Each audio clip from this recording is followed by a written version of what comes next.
한 살이라도 빨리 읽었으면 좋았을 책 5권. 가장 먼저 읽을 책입니다. 첫 번째, 알면서도 알지 못하는 것들. 현재평가부터 하겠습니다. 부자의 선서, 부자의 마음가짐. 이 책에서는 이런 문장들이 나와요. 돌아보면 나를 성공으로 이끈 행동들도 모두 평범한 것들이었다. 나는 모임이 정해지면 제 시간에 도착했다. 약속을 지키기 위해 노력했고 부두를 닦아 신고 다녔다. 바로 그런 것들로 나에게 자본이 없음을, 학위가 없음을, 가난함을, 경험 없음을, 소심함을, 부끄러움을, 모자란 지식을 대신했다. 우리의 생각, 말, 행동은 그것이 무엇이든 긍정적이든 부정적이든 자신의 업을 만들고 운명을 만든다. 참 좋은 문장들이 많죠. 이 책의 의의는 부자 가치관의 형성, 번아웃 치유, 목표 재설정 이 될 수 있습니다. 제가 이 책을 좀 더 일찍 접했더라면 저는 저의 그릇을 좀 더 빨리 만들 수 있었을 거예요. 자, 그럼 이제 다음 책으로 넘어가겠습니다. 요즘 같은 시장에 되게 관심 있는 분들이 많을 것 같아요. 이번 책은 투자 재테크 분야입니다. 두 번째, 단 세계 ETF로 은퇴하라. 현재평가부터 하겠습니다. ETF 연금?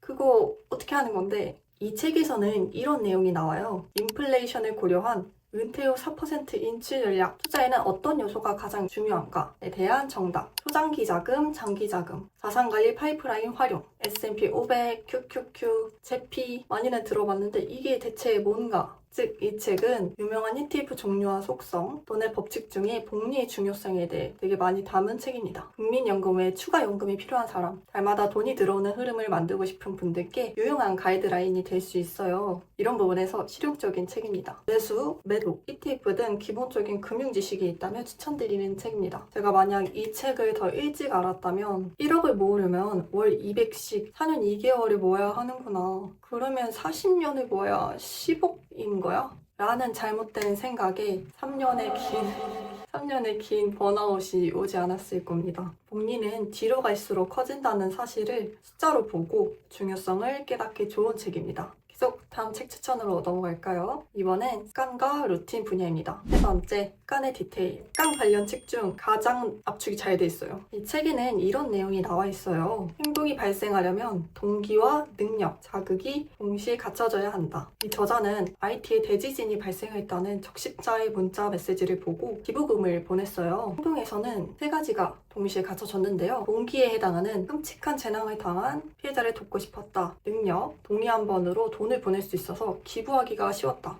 자극, 문자 메시지라는 자극을 받았다. 그리고 행동 설계 방법 7단계. 버리고 싶은 습관 버리는 법. 즉, 이 책은 인간의 행동 요소를 바탕으로 직접 실행으로 옮길 수 있는 습관 형성 책입니다. 적절한 사파와 그래프표, 브로그를 이해하기가 정말 쉬우며 실행에 직접적인 도움을 주는 내용이 많아서 정말 추천드려요. 정말 제가 이 책을 조금 더 일찍 봤더라면 습관을 들이는데 반년은 더 아낄 수 있었을 텐데 정말 아쉬움이 많이 들더라고요. 지나가는 여러분들은 이 기회를 잡으셨으면 좋겠습니다. 계속 다음 책 추천으로 넘어가 볼까요? 이번에는 업무, 자기개발 분야입니다. 네 번째, 일하면서 바로 써먹는 아웃풋, 성과도감. 현재평가부터 하겠습니다. 인간의 생각, 행동 원리를 바탕으로 유용한 팁 모음집. 이 책에서는 이런 문장들이 나와요. 한 달에 10권을 읽고 한 권도 아웃풋하지 않은 사람과 한 달에 3권 읽고 3권 모두 아웃풋을 하는 사람 중 성장한 쪽은 후자다. 해마에 신경세포가 태어나려면 뇌유래 신경영양 진자, 즉 EDNF가 필요한데 이것은 유산소 운동을 하면 분비가 촉진된다. 학습 효율성 피라미드. 어떤 방법이 가장 효율적으로 외울 수 있는 방법일까? 즉,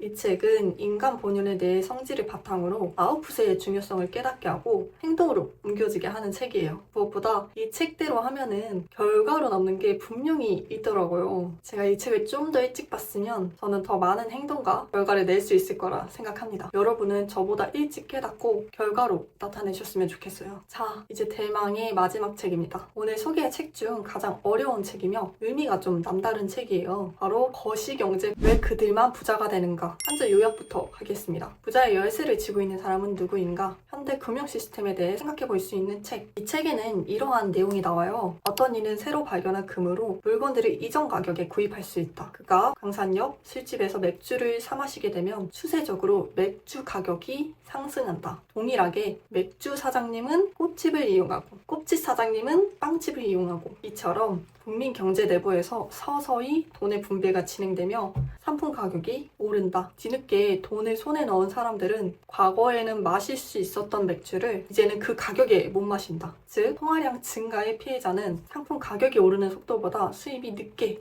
늘어나는 사람이다. 통화량 확장을 통해 수익과 재산이 분배된다. 물론 부유한 사람이 더 부유해지게. 어떠신가요? 맞습니다. 이 책은 솔직히 어려운 책이에요. 어느 정도 경제 지식이 있어야 가늠이 조금 잡히실 거예요. 그럼에도 불구하고 저는 이 책을 꼭 읽어보시라고 말씀드리고 싶습니다. 우리는 현대 금융 시스템 아래에서 돈을 벌고 있잖아요. 저는 이 시스템을 만든 관리자와 그 규칙을 플레이어로서 이전보다는 좀 더 유리한 행동을 옮길 수 있을 거라고 생각합니다. 즉, 이 책의 의의는 이렇게 됩니다. 거시경제를 비율을 통해 조금이라도 쉽게 읽기. 현대 금융 시스템 속 나는 어떤 위치인지 파악하기. 동기부여로 받기 너무 좋더라고요.